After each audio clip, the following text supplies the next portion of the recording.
Really appreciate you jumping on the call. Just some people called it a bombshell announcement. Other people just said, the day was coming. What are your thoughts? Big announcement coming on a Sunday. Well, I'll tell you what, to say I was surprised would be a shocking revelation in and of itself. I think everybody saw it coming down the line. However, I think it was something that needed to happen. It's to say that, the Republican Party hasn't prepared for this. We have. This is something that we've been waiting for, so we prepared ourselves to take this in the right direction. Either way, it doesn't matter. First, well wishes to Joe Biden on his way out, and the Republicans are ready to step up and take the roles and make this happen. Policy wise, I know Republicans are saying, it's the same policy under the same administration, just a different face on the ticket. Is there any thoughts how that's going to impact the polling come November? Yeah, you know what? I don't think it'll impact the polling from a policy standpoint. You're right. The Democrats pretty much follow suit. They're going to do pretty much what they're told. They don't come up with anything new. And as it's been, the inflation and the border security and everything with the economy is pretty much based on their policies that they've had.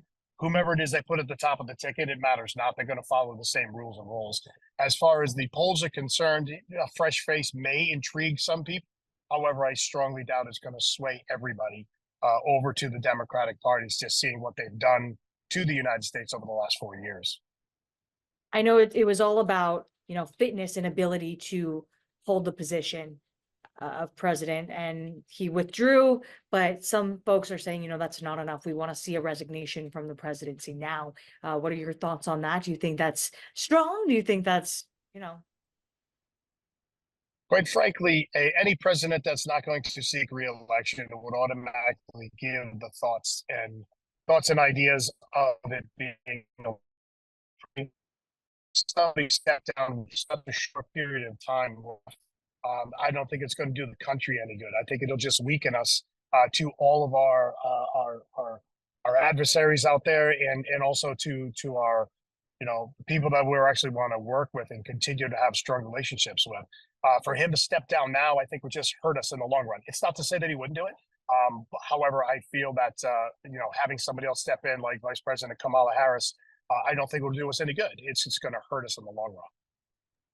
we saw, numbers shift when the nation was rooting for former President Trump's recovery. And a lot of it has to do with media. What do you think the media impact of him making this announcement? And then, we have the Democratic National Convention to look forward to for the actual nomination. There's going to be a lot of media attention on the Democratic Party. How do you think that's going to influence, just the coming months?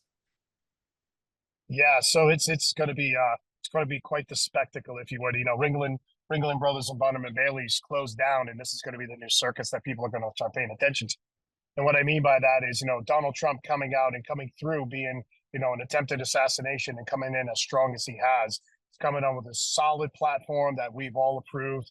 He's coming in with a solid performance at the RNC, overwhelming responsibility of everyone wanting him to continue to run. And then you got the Democratic Party, which looks like an octopus on roller skates, quite frankly.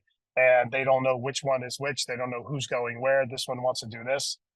As far as who's going to nominate who, it's going to be very interesting for the DNC in and of itself to see who gets nominated, both from the floor, and from the delegates that are there. And it's going to come down to whether or not Joe Biden decides to release his delegates to give them the option to vote for somebody else. And even that matter, they can still vote for Joe Biden. So I have a tendency to believe there are going to be some people that are going to want to stay as part of Joe Biden's team as they can.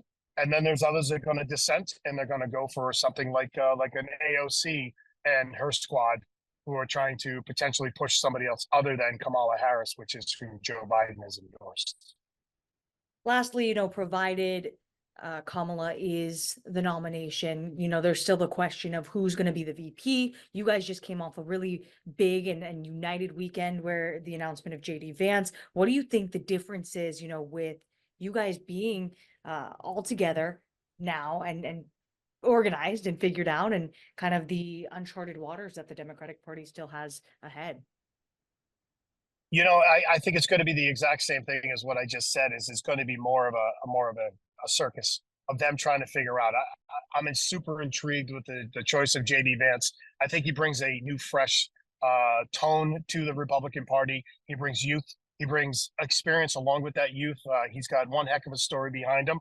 And I think the biggest part of his story, which you get to see on Twitter all over the place, is how he was a never Trumper at one point. He was not a fan of Trump. However, over time, he's realized the policies that he's put into place is actually what helped United States, excel.